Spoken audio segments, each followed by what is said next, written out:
Sejam muito bem-vindos ao canal Olimfísica. Eu sou a professora Patrícia. Fui convidada para resolver uma questão da Olimpíada Brasileira de Física. Essa questão ela caiu na prova de 2020, é a questão 11 do nível 2 e a 6 do nível 3. E essa questão ela envolve um tópico bastante estudado nas engenharias, que é a transferência de calor. E a transferência de calor, na verdade, ela é frequentemente encontrada nesses sistemas de engenharia e em outros aspectos da vida. O corpo humano, na verdade, é um exemplo. Ele está constantemente rejeitando o calor para o meio ambiente e o nosso conforto ele está diretamente ligado à taxa em que essa rejeição ela acontece. E nós tentamos controlar essa taxa de transferência de calor, adequando a nossa roupa, ou até mesmo as condições, do ambiente que nós estamos. Além disso, os equipamentos de transferência de calor, como por exemplo, trocadores de calor, caldeiras, condensadores, radiador, aquecedores, fornos, refrigeradores, eles são projetados com base na análise aí de transferência de calor. Bom, a exigência básica para que aconteça uma transferência de calor é a presença ali de uma diferença de temperatura. E os três mecanismos de transferência de calor são condução, convecção e radiação. Condução é a transferência de energia que é resultante da interação de partículas de maior energia de uma substância com partículas adjacentes de menor energia. Já a convecção é o modo de transferência de calor entre uma superfície sólida e um líquido ou gás adjacente que está em movimento, e esse processo envolve mecanismos combinados de condução e o movimento do fluido. Por último, a radiação ela é a energia emitida pela matéria em forma de ondas eletromagnéticas ou fótons, como resultado das mudanças nas configurações eletrônicas de átomos, de moléculas. No caso específico dessa questão que nós iremos resolver, o mecanismo de transferência de calor é por meio da condução. A lei fundamental que descreve a transferência de calor por condução é a lei de Fourier. Nós vamos fazer a leitura do que nos está pedindo a questão, o enunciado da questão, e vamos discutir um pouquinho sobre a lei de Fourier. Então, as figuras abaixo ilustram dois arranjos experimentais usados para investigar a taxa de transferência de calor entre os corpos A e B. A temperatura TA e TB, com TA superior maior do que TB, são mantidas constantes por equipamentos não representados na figura. Em ambos os arranjos são usados duas barras cilíndricas de dimensões idênticas. A barra 1 tem uma condutividade térmica K1 e a barra 2 tem condutividade térmica K2. Ambas as barras são isoladas termicamente em suas superfícies laterais, de modo que o calor é conduzido de A a B sem perda para a vizinhança. Suponha que no regime estacionário, a taxa de transferência de calor de A para B, nos arranjos 1 e 2, sejam respectivamente φ1 e φ2. E é para determinar, então, a razão φ2 sobre φ1 nos seguintes casos. Na letra A, quando a condutividade térmica das barras são iguais, e na letra B, quando a condutividade térmica de uma barra for o triplo da outra. Beleza, então a lei fundamental que descreve a condução térmica, dada pela lei de Fourier, ela é dada pela seguinte expressão. A taxa de condução de calor, representada aqui como um φ, então para o arranjo experimental será φ1 e para o arranjo experimental 2 será φ2, é dado pela condutividade térmica do material, que é a medida da capacidade de um material conduzir calor, multiplicado pela área, multiplicado pela diferença de temperatura TA menos TB, dividido então pela espessura. E aí, a partir dessa expressão, a gente vai fazer a análise para os dois arranjos experimentais. No arranjo experimental 1, nós temos uma associação, fazendo uma analogia com o circuito elétrico, uma associação em série. E no circuito, no arranjo experimental 2, fazendo uma analogia com o circuito elétrico, nós temos uma representação ali em paralelo. E a partir disso, então, dessa análise, nós vamos verificar como que fica essa expressão, essa descrição da lei de Fourier para cada um desses casos. Bom, então nesse primeiro arranjo nós temos o quê? Nós temos uma associação em série, né? Se nós fôssemos fazer uma analogia com o circuito elétrico, nós teríamos esse tipo de arranjo aqui, onde a minha temperatura é TA, esse último ponto a minha temperatura é TB. Entre essas minhas barras, eu poderia representar como uma temperatura, por exemplo, TX. Eu teria uma resistência R1, uma resistência térmica R2, e eu teria o quê? A mesma taxa, de condução de calor entre essas minhas barras. E é exatamente isso. Independente se eu faço a minha análise para a minha barra 1 ou para a minha barra 2, a minha condutividade, a minha taxa de condução de calor, ela vai ser a mesma. Beleza. Então, vamos fazer a análise para a minha barra 1. Qual que seria a minha taxa de condução de calor para esse meu arranjo experimental 1, considerando a minha barra 1? Seria dado pela minha condutividade térmica dessa barra 1, vezes a área, multiplicado pela diferença de temperatura TA, menos essa minha temperatura representada aqui como um Tx, dividido então pela minha espessura. Se nós fôssemos então fazer a mesma análise, só que agora considerando a barra 2, eu sei que a minha taxa de condução de calor ela vai ser a mesma, independente se eu faço a análise da minha barra 1 ou da minha barra 2. Então, seria dado pela minha condutividade térmica da minha barra 2, a área. Agora, a minha temperatura seria Tx menos Tb, então Tx menos Tb, dividido aqui pela minha espessura dessa barra. Bom, a gente pode o quê? Manipular um pouco, rearranjar essa equação. Vamos deixar as temperaturas de um lado e os outros elementos da equação do outro lado da igualdade. Então, aqui vai ficar TA menos Tx vai ser igual à minha taxa de condução de calor desse experimento 1, multiplicado pela minha espessura, dividido aqui pela condutividade térmica da barra 1 vezes a minha área. Da mesma forma, vou fazer o rearranjo dessa minha segunda expressão. Então, vai ficar Tx menos Tb vai ser igual à minha taxa de condução de calor desse meu arranjo experimental 1, vezes a espessura, dividido pela minha condutividade térmica da minha barra 2 vezes a área. Ok. Se eu somo essas duas expressões, o que vai acontecer? Esse Tx menos Tx mais Tx, ele vai acortar, vou conseguir cortar e vai ficar Ta menos Tb.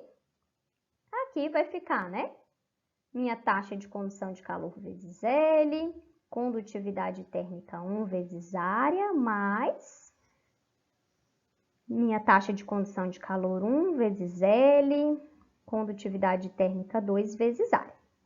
Bom, e aí, cada um resolve de um jeito. Vou tirar um MMC aqui, ó, TA menos TB, vou passar aqui para cá.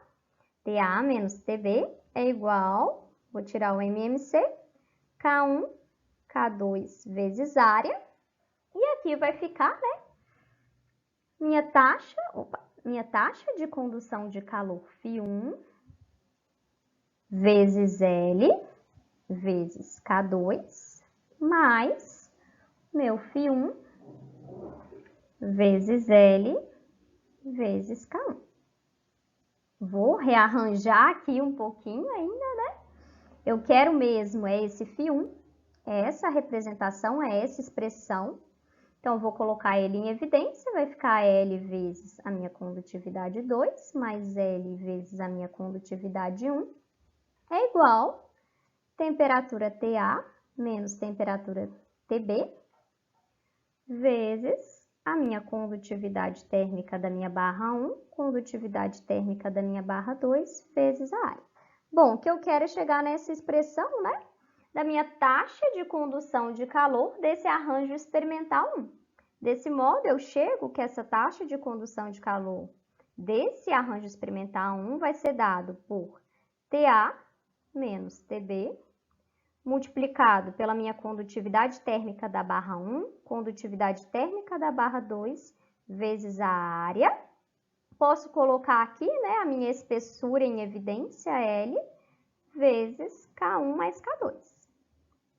Então, essa daqui é nossa expressão aí para encontrar a nossa taxa de condução de calor para esse arranjo experimental 1. E a gente vai fazer a mesma análise para encontrar aí a nossa taxa de condução de calor para o nosso experimento 2. Bom, em relação ao arranjo experimental 2, se nós fizéssemos uma analogia com o circuito elétrico, nós teríamos a seguinte condição, né? A seguinte representação. Nesse primeiro circuito aqui, né, nós teríamos a nossa barra 1 com uma resistência R1 e uma taxa de condução de calor dessa barra 1. Em relação à minha segunda barra, eu teria uma resistência R2, a minha taxa de condução de calor dessa barra 2. Aqui seria a minha temperatura TA, aqui a minha temperatura TB. E nossa taxa total de condução de calor nesse arranjo 2 é dado pelo somatório, então, da taxa de condução de calor da minha barra 1 mais a taxa de condução de calor dessa barra 2. Beleza! Então, qual que é a nossa taxa de condução de calor da nossa barra 1? Condutividade térmica da barra 1, área, diferença de temperatura TA menos TB, dividido pela espessura. Qual que é a taxa de condução de calor da nossa barra 2? Condutividade térmica de 2, área, temperatura TA menos a temperatura TB, dividido aqui pela espessura. Bom, e a nossa taxa, então, de condução de calor desse arranjo experimental 2 é dado pela soma, então, da condutividade térmica da barra 1 e da barra 2. Que vai ser, então, ó, K1 vezes área TA menos TB, dividido pela espessura, mais K2 vezes área, temperatura A menos temperatura B, dividido pela espessura. Bom, simplificando aqui então, essa taxa de condução de calor do nosso arranjo experimental 2, eu vou colocar tudo que for comum em evidência, né? Toda essa expressão. Área dividido pela espessura, multiplicado por TA menos TB, vezes K1 mais K2. Então, essa daqui é a nossa expressão para a nossa taxa de condução de calor do nosso arranjo experimental 2. Bom, chegamos então na representação da nossa taxa de condução de calor para o arranjo experimental 1 e da taxa de condução de calor para o arranjo experimental 2. O que o enunciado nos pede é a razão entre a taxa de condução de calor do nosso experimento 2 em relação ao nosso experimento 1, sob duas condições distintas. Então, vamos encontrar essa representação dessa razão entre essas duas taxas e fazer a substituição para as condições, então, na letra A e na letra B. Fazendo essa divisão, então, vai ficar área sobre espessura multiplicado pela temperatura TA menos TB, multiplicado pela condutividade térmica K1 mais a condutividade térmica K2. Vou dividir, então, agora pela minha taxa de condução de calor do nosso arranjo experimental 1, que vai ser TA menos TB, multiplicado por K1 vezes K2 vezes a área, dividido pela espessura K1 mais K2. Como eu tenho uma divisão entre frações, né, conservo a minha primeira e multiplico pelo inverso da minha segunda. Então, área vezes espessura, TA menos TB, K1 mais K2, vezes o inverso dessa minha segunda expressão. L, K1 mais K2, dividido por TA menos TB, condutividade térmica 1, condutividade térmica 2 e A. Vou cortar a minha área, com a área aqui no denominador, a minha espessura, a minha diferença de temperatura TA menos TB, e o que sobra, então, a minha razão entre a minha taxa de condução de calor do meu arranjo experimental 2 em relação ao meu arranjo experimental 1, vai ser, então, K1 mais K2 ao quadrado, dividido por K1 vezes K2. E a partir, então, dessa expressão, nós vamos substituir, para o caso da letra A, quando a condutividade térmica entre as nossas duas barras forem iguais, e na letra B, quando a condutividade térmica de uma barra for, então, o triplo da outra barra. Bom, então na letra A, as barras elas têm a mesma condutividade térmica. Então, na verdade, basta nós substituirmos na nossa expressão que nós acabamos de chegar. A razão entre a condução, a nossa taxa de condução de calor do nosso arranjo experimental 2 e a taxa de condução de calor do nosso arranjo experimental 1 vai ser, então, K1 mais K1, já que as condutividades térmicas são iguais ao quadrado, vezes K1 vezes K1. Isso daqui vai ficar, então, 2K1 ao quadrado dividido por K1 ao quadrado. E aí a gente chega em 4K1 ao quadrado dividido por K1 ao quadrado. Então, a razão entre a taxa de condução de calor do meu arranjo experimental 2 em relação ao meu arranjo experimental 1, quando a condutividade térmica dessas barras elas são as mesmas, é igual, então, a 4. Bom, na letra B, nos pede, então, essa razão entre a taxa de condução de calor do experimento 2 em relação a 1, quando a condutividade térmica de uma barra é o triplo da outra. Então, K1 aqui igual a 3K2. Basta nós substituirmos, então, na expressão que nós já determinamos. Então, K1, na verdade, pode ser representado como 3K2 mais K2, isso ao quadrado, dividido aqui por K1 é, na verdade, 3K2 vezes K2. Isso daqui, então, vai ficar 4K2 ao quadrado, dividido por 3K2 aqui ao quadrado, que vai ficar, então, 16K2 ao quadrado sobre 3K2 ao quadrado. A gente vai cortar esse K2 com K2, e aí nós temos, então, 16 sobre 3 como a razão, ou aproximadamente aqui 5,3, 5,33. Seria a razão, então, entre a taxa de condução de calor do meu arranjo experimental 2 em relação ao meu arranjo experimental 1, quando a condutividade térmica de uma barra é o triplo da outra. Bom, então é isso, pessoal. Espero que vocês tenham compreendido. E qualquer dúvida também me coloco à disposição aí para sanar quaisquer dúvidas que possam surgir. Obrigada e até mais!